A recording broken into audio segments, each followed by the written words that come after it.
반갑습니다. 팽커입니다. 계속 요즘에 단독주택 옥상 방수를 좀 많이 하고 있어요.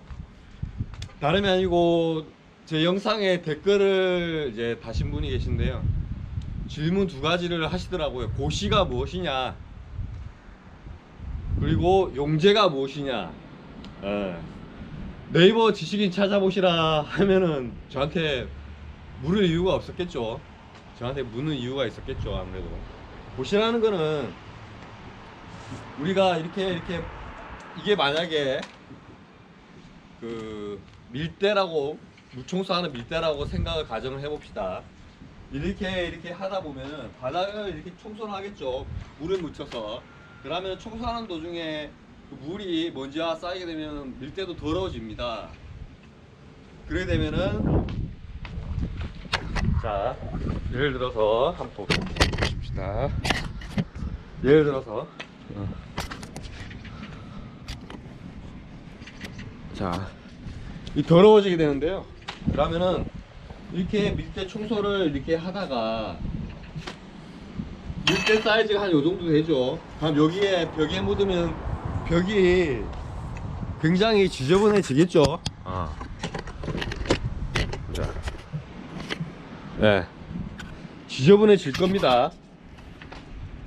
특히 벽면 물이 튀기고 나니까, 오염된 물이 튀기고. 그래서 이만큼을 좀 어두운 색상 아니면은 바닥과 같은 방수가 되는 페인트, 이렇게 작업을 하는 건데요. 그 부위를 흔히 한 요 정도까지도 그렇고, 복도에 가보면 걸레 바지가 있어요. 그게 뭐냐면은 걸레로 이렇게 받쳤을 때 오염이 덜 되도록 진화색이나 아니면은 방수제, 바닥색, 바닥이죠 이거. 바닥에 가까운 색, 아니면은 바닥 그 자체에 페인트, 이렇게 작업을 하는 거거든요. 그거를 흔히 말해 걸레바지.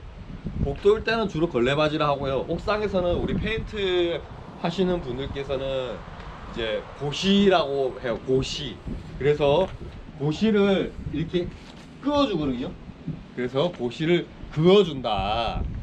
우리가 뭐 칠판에 분필을 그어주는 것처럼, 아니면 금을 긋는 것처럼 고시를 일정한 높이만큼 그어준다. 그래서 고시를 긋는다고 이야기를 하는 겁니다. 그 내용이 그 내용이고요. 한 가지 더 있어요. 저 조선소나 다른 데 가면요, 거기도 이런 난간대가 있겠죠. 대신에 이렇게 막혀있는 난간대가 잘 없고요. 왜냐면 철판이 많이 드니까요. 그리고 뭐 바람이 많이 불면은 이런 것들이 바람 영향을 받을 수 있겠죠.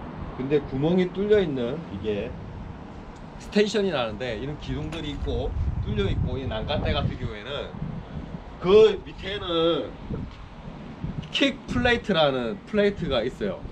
왜냐면 다 철판으로 만드니까. 예. 이런 킥 플레이트, 킥은 뭐냐면 발로 찬단 말이잖아요. 예. 그래요. 걸레 바지처럼 이 걸레 이것 때문에 이런 목적도 있지만은 발로 대이면은 안 예쁘겠죠. 벽면색이 오염이 되겠죠. 그래서 발바닥이랑, 그러니까 바닥 색이랑 같이 가는 겁니다. 대신에 거기는 플레이트, 판으로 만들어져 있어요. 여기는 판이 아니고 뚫려 있거나 뭐 여러 가지 뭐 스타일이 많이 있습니다. 그래서 그쪽 용어는 킥 플레이트, 그리고 복도 같은 경우에는 걸레바지.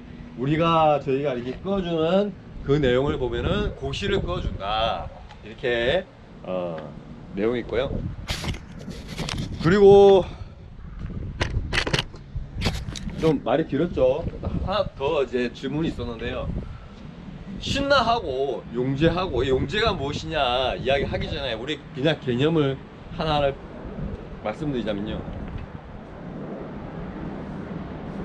좀 이게 제 블로그 보면은 아실 수 있는데, 골련 페인트가 뭐다, 레드 믹스드 페인트가 뭐다, 조합 페인트가 뭐다, 조합이거든요.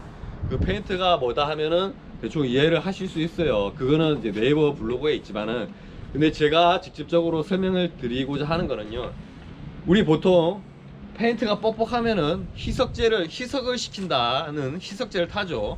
그러면 두 가지 경우가 있죠. 예를 들어 수성 같은 경우에는 물을 탑니다. 희석제이지만 그 내용물은 물이에요. 수성이니까. 그리고 유성 같은 경우에는 이 내용물은 신나가 되는 거예요. 그거 다 석유에서 뽑아 내려온 뭐 기름 덩어리죠, 알고 보면은. 그런데 어떤 화학적인 케미칼일 수도 있고, 맞죠? 그냥 어떻게 보면 기름이에요, 기름. 그 기름의 뭐 가짓수나 모양이 다 틀려서 이 역할이 다 다른 것 뿐이에요. 관능기도 틀리고 그래요. 근데 그렇게까지는 할 필요 없고요. 그러면 유성의 페인트는 신나를 한다는 거는 기본 상식이라고 가정을 할게요. 그러면은 봅시다. 우리가 나무에 있는 송진 아시죠? 송진이 이렇게 굳으면 잘 안 내려오잖아요. 그런데 액체 성질을 가지면서도 처음에 딱 나올 때, 삐져나올 때 조금씩 흐르잖아요. 그런데 뻑뻑하니까 잘 안 내려오잖아요. 그거를 희석을 시켜주는 게 신나라 했죠. 그러면 예를 들어서 송진이 있을 수 있고, 맞죠? 송진이 있을 수 있어요.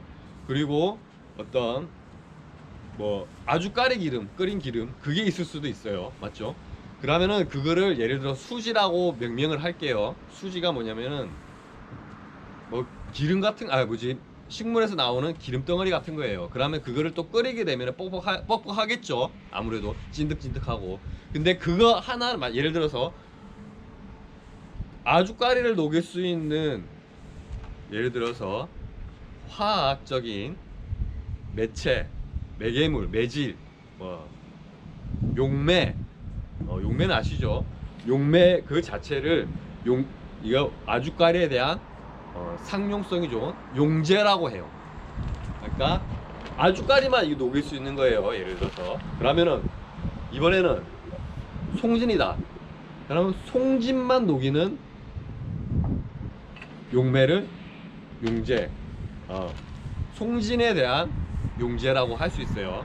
그러면 이제 신나가 뭐냐? 그러면 아주까리도 녹이고 용제도 녹이고 콩기름도 녹이고 뭐도 녹이고 다 녹일 수 있는 몇 개의 한 개가 아니고 아주까리 기름도 녹이는 것, 그리고 저거 송진도 녹이는 것, 이 두 개 이상을 섞어 놓은 게 신나라고 생각을 하시면 됩니다. 혼합물이죠. 그러니까 요 바인더, 요 수지를 녹일 수 있는 아주 적합한 물질을 용제라고 하는 겁니다. A는 A-다 이렇게 생각을 하시면 되고, 만약에 이 B 물질이면 B는 B-다 그거를 용제라 하는 겁니다. 그런데 신나는 뭐냐면 A- 플러스 B- 이렇게 섞어 놓은 거예요. 그렇게 생각을 하시면 되고요. 어쨌든 오늘은 요거 하도 작업을 할 테고요. 여기 두껍 부분도 이제 크랙도 많이 가고 좀 불안하고, 요번에 이제 누수가 생겨서 타고 들어갈 수 있어서 이 부분까지 이번에는 다 바르기로 결정을 했어요.